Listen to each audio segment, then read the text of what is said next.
Bueno, hola a todas y a todos. Nos volvemos a reencontrar. Mañana nos vamos a estar viendo en clase por Zoom, pero ya para ir adelantándoles el tema que vamos a abordar mañana, que ya vamos a empezar a trabajar signos vitales. En esta primera clase vamos a hacer una introducción a los signos vitales, definiendo qué son los signos vitales, cuáles son los signos vitales, y vamos a dar algunas definiciones generales de algunos de ellos, y luego ya en los próximos encuentros, en las próximas clases, vamos a ir trabajando cada uno de ellos en profundidad. Bueno, entonces primero vamos a empezar a definir qué son los signos vitales. ¿Sí? Son signos porque podemos medirlos, son mensurables, tienen un valor. Entonces podemos definir lo que son los fenómenos o las manifestaciones objetivas, ¿sí?, que se pueden percibir y medir en un organismo vivo, que me revelan funciones básicas del organismo. Me revela cómo está funcionando el sistema cardiovascular, cómo está el sistema respiratorio, cómo funciona la termorregulación. Entonces, volvemos a repetir, son fenómenos o manifestaciones objetivas que se pueden percibir o medir en un organismo vivo y que me revelan las funciones básicas del organismo. Bueno, ¿y cuáles son los signos vitales? Los signos vitales que tenemos son la temperatura, ahora vamos a ir dando una definición de cada uno de ellos, la presión arterial, el pulso, la frecuencia respiratoria y la oximetría de pulso o pulso-oximetría. Por supuesto, también hay un signo vital que ya se ha incorporado como parte de la práctica cotidiana de enfermería, que es la valoración del dolor, que es un tema que ya trabajamos con anterioridad, que lo realizamos a través de las escalas del dolor, partiendo ya lo que hemos definido, que es totalmente subjetivo. Entonces vamos a empezar por el primero, que es la temperatura, ¿sí?, que es el primer signo vital que hoy vamos a definir. En este proceso intervienen la termogénesis y la termólisis. ¿Qué son cada uno de ellos? La termogénesis es el calor producido por el organismo y la termólisis es el calor perdido. ¿Qué es lo que provoca producción de calor? Producción de calor lo produce el metabolismo basal, la actividad muscular, por ejemplo el ejercicio físico, y también hormonas como la adrenalina, la tiroxina, que son elementos que intervienen en la producción del calor, o sea, en el proceso de la termogénesis. Y las pérdidas de calor se dan por evaporación, ¿sí?, por el sudor, por la respiración, por radiación, que es cuando hay un mecanismo, ya vamos a ver esto de los mecanismos de pérdida del calor, que es hacia objetos fríos, la conducción, que es hacia superficies frías, por ejemplo, cuando nosotros colocamos un pack frío en axilas, en las personas que se encuentran a nuestro cuidado y que se encuentran con fiebre, ¿sí?, ese contacto con una superficie fría hace que haya pérdida del calor del organismo. Esa es la conducción. Y la convección, que es por corrientes de aire, ¿sí? Cuando abrimos una ventana, colocamos un ventilador, también hay pérdida de calor del organismo hacia ese aire circulante. Igual esto ya lo vamos a trabajar más a fondo cuando abordemos cada uno de los signos vitales. Entonces, ¿cómo podemos definir la temperatura? Que dijimos que tiene estas dos variables, ¿no? La termogénesis y la termólisis. Entonces podemos decir que la temperatura es el grado de calor mantenido en el cuerpo por el equilibrio entre la termogénesis y la termólisis. Dicho en una forma más sencilla, podemos decir que La temperatura es la diferencia, ¿sí? Diferencia entre la cantidad de calor producida por los procesos corporales y la cantidad de calor perdida al medio ambiente externo. La regulación de la temperatura corporal se da por el hipotálamo. La parte anterior, ¿sí?, del hipotálamo controla las pérdidas de calor y la parte posterior del hipotálamo la producción de calor. Y también por el mecanismo que provoca vasodilatación y vasoconstricción en nuestro organismo, ¿sí? Cuando estamos con una temperatura disminuida, hay un proceso de vasoconstricción para impedir la pérdida de calor.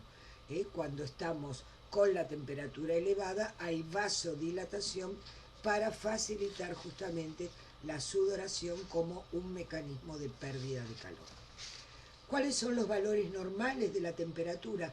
Bueno, cuando hablamos de temperatura axilar, que es la que habitualmente nosotros controlamos a nuestros sujetos de cuidado, vamos a establecer que el rango de normalidad de la temperatura para un adulto, estamos todos trabajando para adultos, va desde los 35 grados y medio, 35,5 grados centígrados o grados Celsius, a 37 grados centígrados. Ese es el rango de temperatura normal para un adulto. En la temperatura oral es un poquito más alto, va de 36,7 a 37,2, 37,2 grados centígrados, y en la temperatura rectal el parámetro de normalidad se calcula entre 37,2 y 37,8. Pero nosotros en general la temperatura que controlamos es la temperatura axilar. Y aquí vamos a manejar este rango de normalidad de 35,5 a 37 grados. Ya luego vamos a ver a fondo cómo es el control de la temperatura. Vamos a ver la temperatura superficial, la temperatura central, y vamos a trabajar todos los mecanismos de pérdida de calor, ¿sí? Y cuando definimos que es una febrícula, cuando definimos que hay fiebre, ¿sí?, que en general se calcula a partir de los 38 grados de temperatura, ¿sí?, y cuando puede haber una hipertermia maligna. Bueno, y ahora otro de los signos vitales, tenemos la frecuencia respiratoria. ¿Qué es la respiración? ¿Sí? O sea, la verdadera respiración en el organismo se lleva a cabo a nivel celular. Esto ya seguro lo han trabajado en anatomofisiología, ¿sí? Pero la respiración normal consiste en que en una sucesión rítmica y fluida de los movimientos de expansión, que es cuando inspiro, hay una expansión de la caja torácica, y de retracción, que es en el momento de la expiración. Sin que nuestro ojo, cuando estamos valorando, pueda observar ningún intervalo entre el final de uno y el comienzo del otro. Al inspirar y expirar, realizamos ligeros movimientos que hacen que los pulmones se expandan y el aire entre en ellos a través del tracto respiratorio. La respiración tiene la finalidad, por supuesto, de suministrar oxígeno a los tejidos y eliminar el dióxido de carbono. Cada respiración comprende dos movimientos, que recién lo nombramos.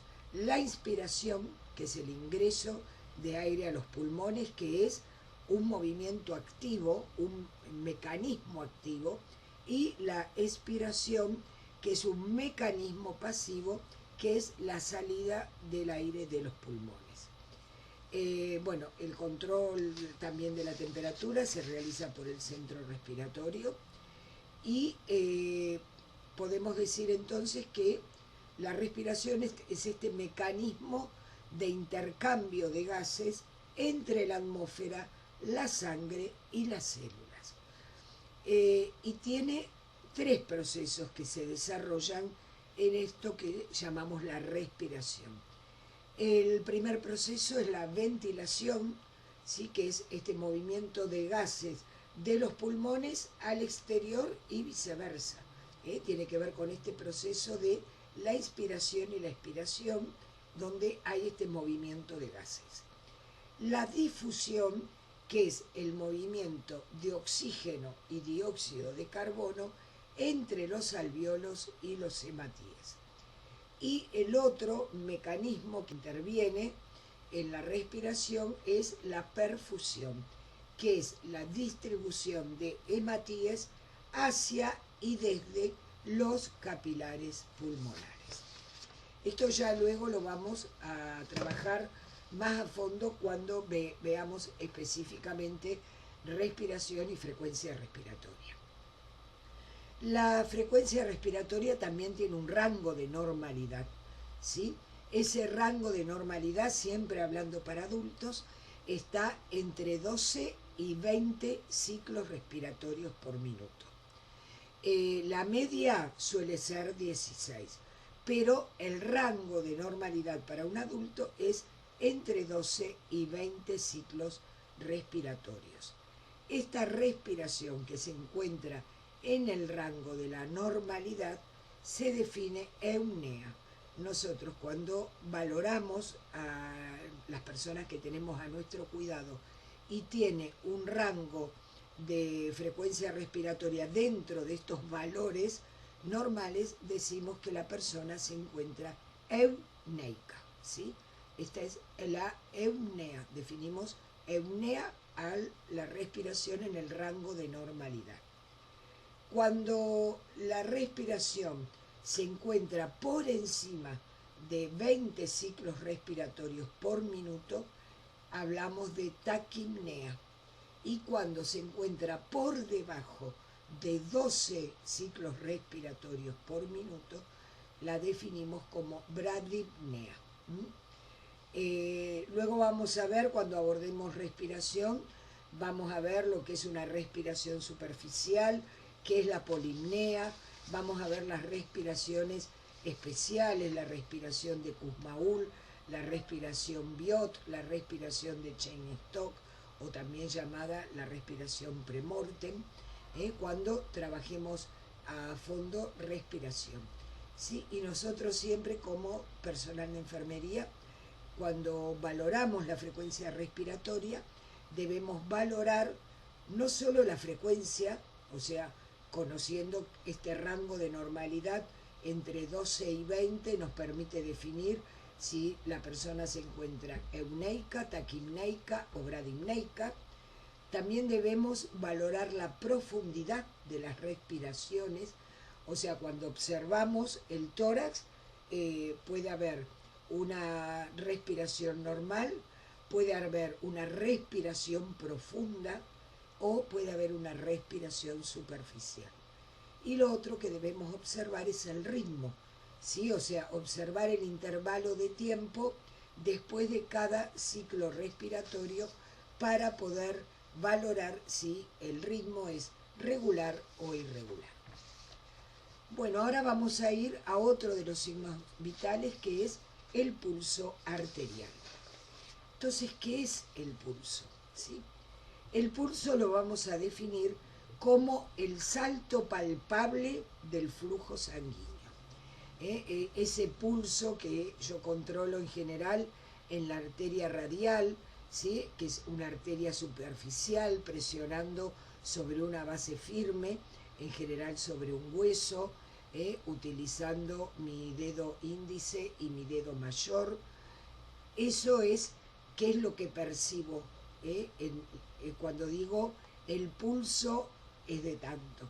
Lo que estoy percibiendo es ese salto palpable del flujo sanguíneo.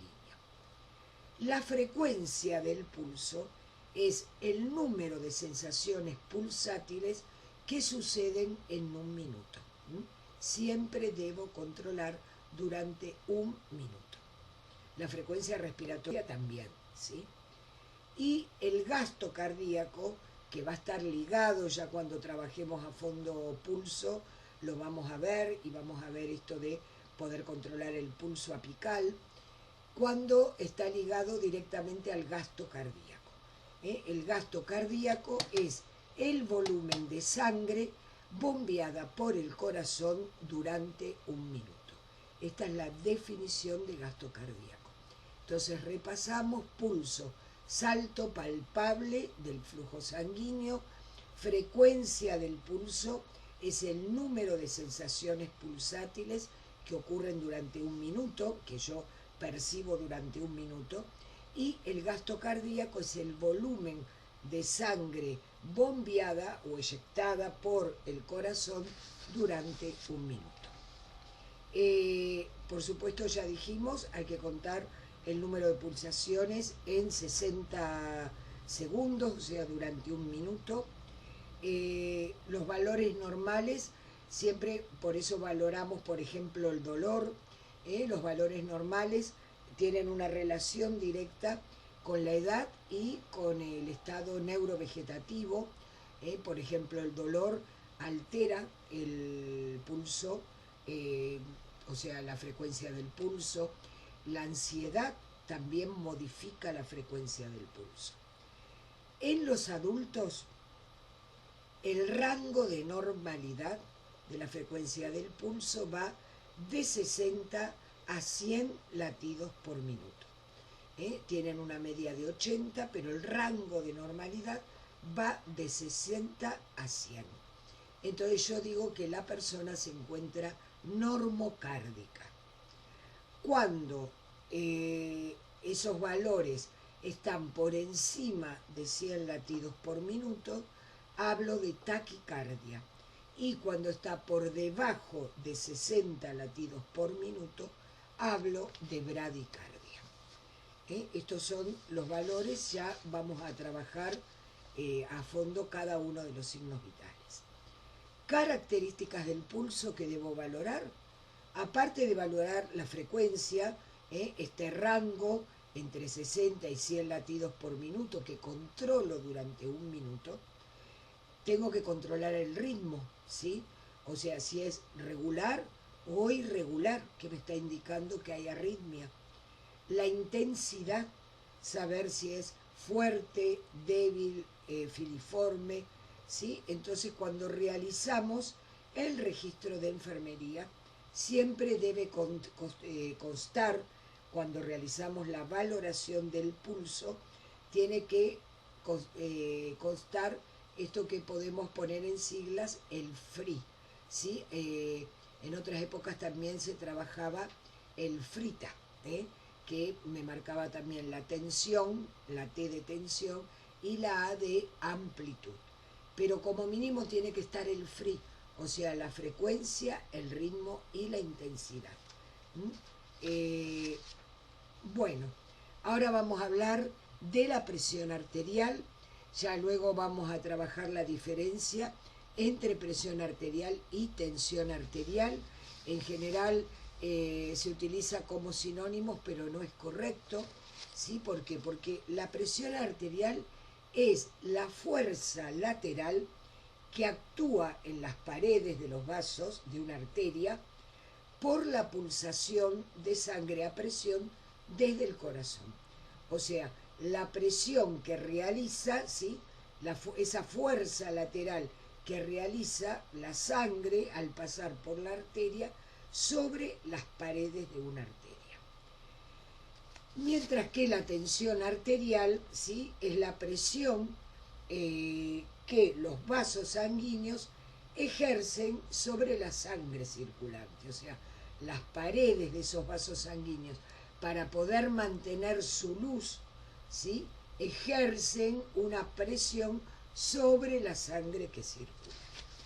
Entonces volvemos a repetir, la presión arterial es la fuerza lateral que actúa en las paredes de una arteria por la pulsación de sangre a presión desde el corazón, ¿sí? Y esto es lo que va a expresar las diferentes técnicas de la medición, como la presión arterial sistólica o presión arterial alta, la presión arterial diastólica o presión arterial baja, o la mínima, la máxima y la mínima, y la presión arterial media.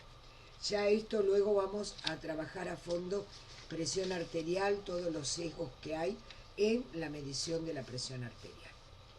En relación a la clasificación de la presión arterial, podemos considerar como rango de normalidad de valores de la presión arterial hasta 139, 89, 139 de presión arterial sistólica y 89 de presión arterial diastólica, ¿sí? Como hasta el rango de normalidad. Esto es normal alta, ¿sí? Por supuesto tenemos la presión arterial óptima, que es sistólica de menor a 120 y diastólica menor a 80, la presión arterial normal, yo igual van a tener el cuadrito, yo les voy a enviar un PowerPoint y ahí van a tener el cuadro. Estos son los valores que maneja la SAJA, que es la Sociedad Argentina de Hipertensión Arterial, la sociedad científica que se dedica al estudio de la hipertensión arterial. Luego tenemos, les decía, la presión arterial normal, que es menor a 130 de sistólica y menor a 85 de diastólica, y la normal alta, que va de 130 a 139 de sistólica y de 85 a 89 de diastólica. Cuando ya tenemos un valor de 140 de sistólica y 90 de diastólica, ya estamos hablando de hipertensión, ¿sí?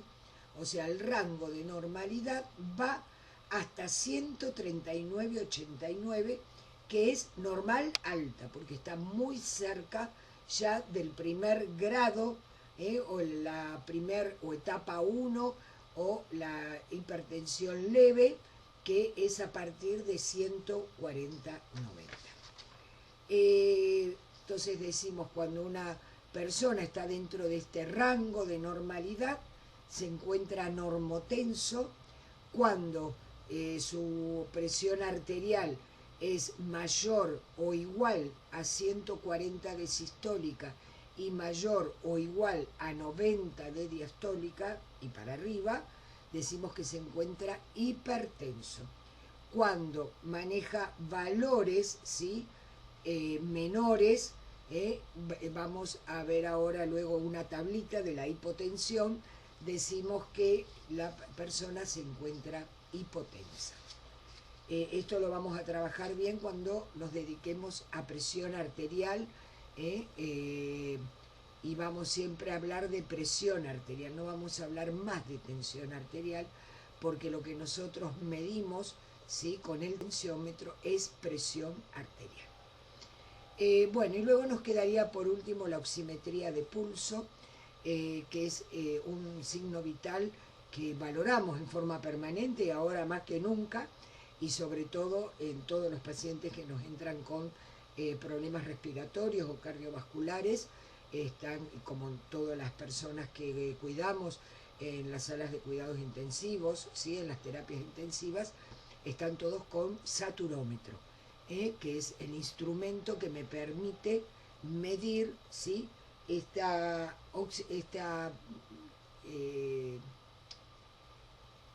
el pulso oxímetro, ¿sí?, o saturómetro, que me permite medir la oximetría de pulso.